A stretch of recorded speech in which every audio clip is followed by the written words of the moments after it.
Le reportage que vous écoutez aujourd'hui est l'histoire d'un homme, un père, un oncle, originaire de la Guinée, de la région de Sigiri, natif de Kourouni. C'est le colonel Ibrahima Kamara. Retraité aujourd'hui de l'armée, il consacre tout son temps sur l'agriculture. Passion qu'il a développée par ses parents et ses grands-parents. Aujourd'hui, à son tour, il y consacre à cultiver la terre de ses ancêtres. Le colonel Ibrahima Kamara a toujours été préoccupé par sa communauté de Sigiri, mais aussi de ce pays qu'il aime tant. La fascination que porte ce reportage sur le colonel, c'est son engagement incontestable, malgré vents et marées, à développer une agriculture durable, biologique, dans ce pays qu'il admire tant. Dans un pays où le gouvernement ne porte aucun soutien aux industriels et ni aux agriculteurs.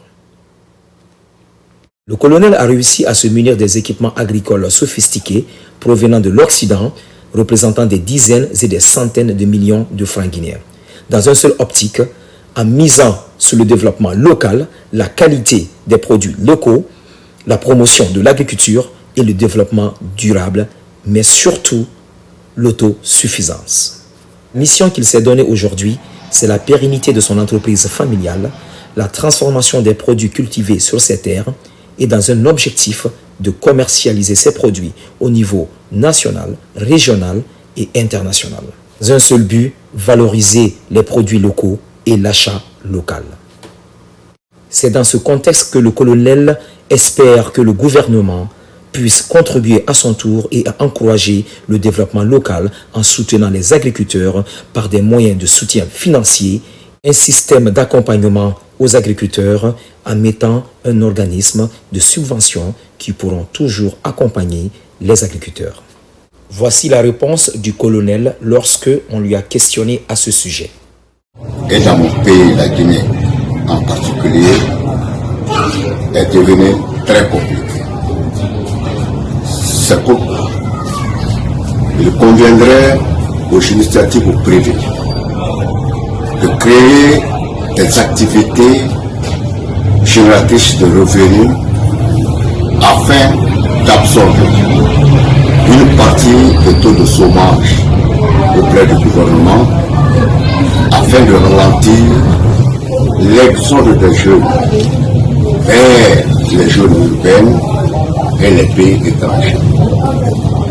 C'est dans cette logique que nous avons créé un groupement dénommé Groupement de jeunes pour la sécurité alimentaire de Sigiri, en abrégé GJSA, agréé le 21 février 2021 sous l'enregistrement numéro 098 par PS. Le groupement a fait des réalisations d'une plantation de 10 hectares d'Amata qui a commencé sa production depuis 3 ans. Un second domaine, le long était le niveau de 15 à 16 hectares complètement clôturé et sécurisé par les fils bancaires. À l'intérieur duquel nous avons déjà exploité 3 hectares en annuaire de papaye,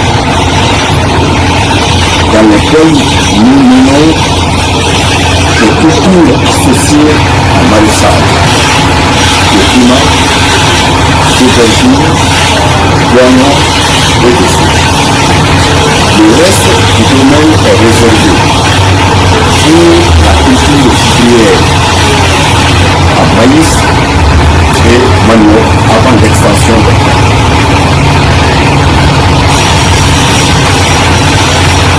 Nous avons également fait toutes ces réalisations par le fonds propre, sans aucune aide, nos subventions. D'autant plus que nous savions que les pays les plus développés et industrialisés en Occident ont un système de soutien financier et des organismes de subvention qui viennent en aide aux agriculteurs. Et le colonel désire voir ce genre de système s'installer en Guinée afin de soutenir les agriculteurs dans leur développement, mais aussi jusqu'à ce qu'ils soient autonomes. Le colonel nous a parlé de quelques systèmes qui existent aujourd'hui qui viennent en aide aux agriculteurs à Sigiri. Voici son explication. Notre groupement rencontre la difficulté de ce régime aujourd'hui en Togo. Premier problème, nous avons une difficulté de franchissement à certains niveaux de notre piste.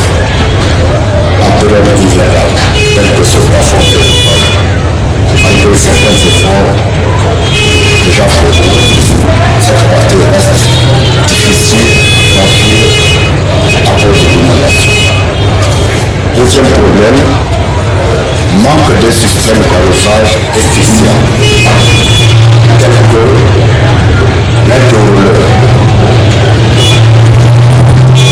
Troisième problème, manque de moyens de conservation de nos produits tels que le banane, le papayer, qui dans 6 mois vont rentrer en production. À ce niveau, nous sollicitons l'aide du gouvernement, des partenaires de développement et les personnes de bonne volonté pour obtenir une subvention, car ces produits qui vont entrer en production dans 6 mois risqueront de se perdre. Nous comptons peu sur l'aide du gouvernement, les partenaires de développement et nous prions le Tout-Puissant Dieu pour aider l'agriculture, car l'agriculture est un élément fondamental non seulement pour le développement, mais pour amorcer vraiment, n'est-ce pas, l'emploi des jeunes et la sécurité alimentaire. Merci de votre question. Nous sommes à votre disposition.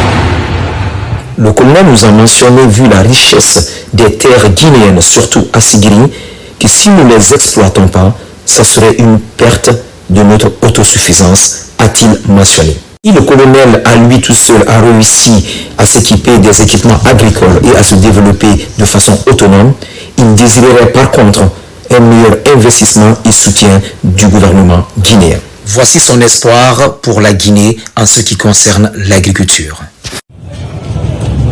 Premièrement, l'amélioration des conditions de vie de ses membres, la lutte contre la pauvreté et la malnutrition, garantir une sécurité alimentaire, améliorer la qualité de ses services par la formation et le perfectionnement de ses membres, la conservation et la transformation des produits fruitiers, vivriers, maraîchers et d'élevage.